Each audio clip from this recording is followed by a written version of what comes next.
too. Yeah. This just in, you were looking at obviously a very disturbing live shot there. That is the World Trade Center, and we have unconfirmed reports this morning that a plane has crashed. As we come on now, we have serious news of a major, very tragic event for you right now. Incredible plane crash into the World Trade Center. There's more explosions right now. Hold on, people are running. Whitson, hold on just a moment. We've got an explosion inside. The building's exploding right now. You got people running up the street. Okay. Hold on, I'll tell you what's going on. Right, oh my God, another plane has just hit. It hit another building, flew right into the middle of it. Explosion. My God, it's right in the middle of the building.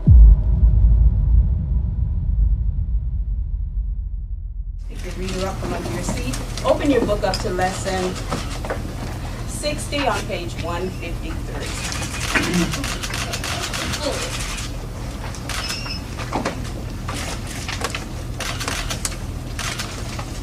Count of three, everyone should be on page 153. And right now we're looking at an aerial view of the Pentagon. Take two and two. One. A huge explosion now, raining debris on all of us. We better get out of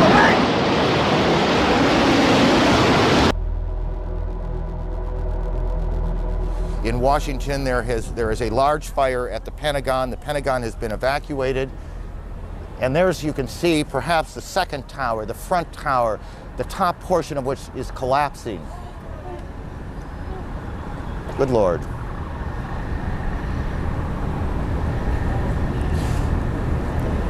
There are no words.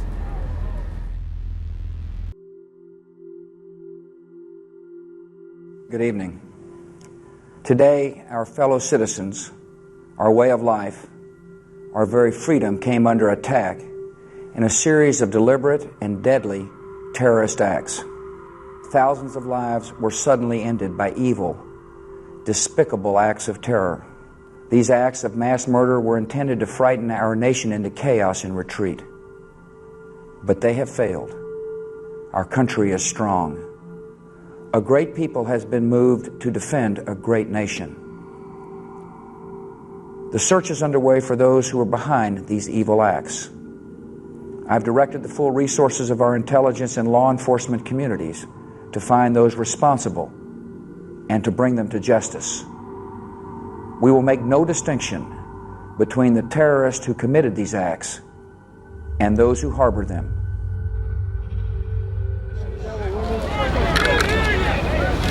I can hear you.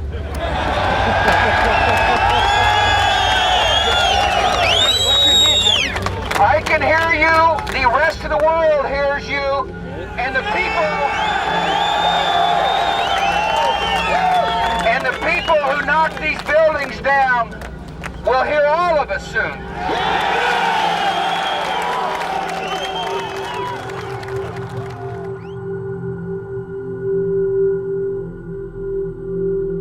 When was I a student at BOCES? I graduated in 2002, so I was here for 2001 and 2002 year. My day on 9/11/2001 started at my home school. I went to Horseheads. We had heard rumblings of something that was going on outside our walls at the school, but we didn't really know what was really going on. When we got to BOCES, we came up here about 9 o'clock, 8:30, 9 o'clock. We had just started our lesson in this classroom, actually, and Mrs. Lataki had received a phone call to see what we were watching. We just kind of watched everything unfold right there on TV live as it was happening in New York City. The first tower had already been struck, and then we were sitting there and we literally watched the second plane smash into the second tower. We thought it was a replay of the first tower, but the second tower was hit while we were watching it. So it was kind of eye-opening. 9/11 impacted my life in the fact that I didn't realize how much people got involved in their communities. I knew from a young age, I was 4 years old when I lived in Horseheads, and my apartment house had caught on fire. And so I think it was instilled in me at that young age that that's kind of something I wanted to do. Having that kind of instilled in me only was amplified by the events of 9/11, because 9/11 brought a lot of people together.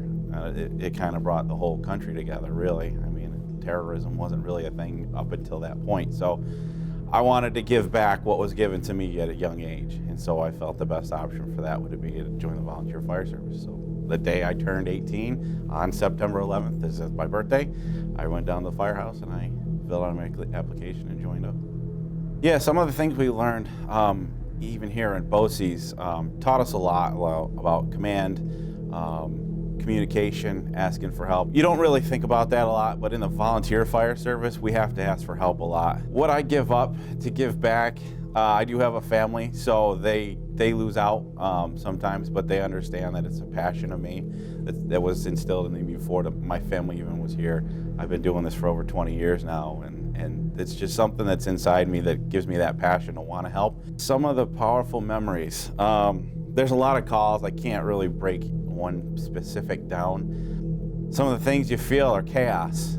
Some things are big, some things are little. There's never anything such as a routine call. I mean, an EMS call could go crazy. I have had a few calls that have challenged us, some large scale, some small scale. I think some of the ones that are the worst are the ones with fatalities. I have been through fires that have had fatalities, some that are young, some that are old. Those are the hardest ones. PTSD is a real thing. So you're gonna see a lot of things that you wouldn't most people don't see on a normal basis, whether it be in the correctional setting, whether it be in the fire setting. There's a lot of things that we weren't trained to see. Like there's things that you can't even imagine. I can't even put together in words what some of the things you see are. Training is very important. Training sets you up for whatever the case may be in any instance you might run into. Training prepares you for what the next steps are when you get there, so you don't show up and you're like, holy crap, what do I do? If I can give any advice, have fun. Do something you're gonna enjoy doing. Failure is part of life. That's just what we're gonna have to do. We have to do it, but I don't wanna say suck it up, because it's easy to say, but suck it up. Things are tough. That's life. We got to push through. We got to be strong. And the stronger you make yourself mentally, the better you're going to be prepared down the road. So take those little failures along the way and build on those. And then you start to see your success growing over time. So don't just give up. Don't ever give up.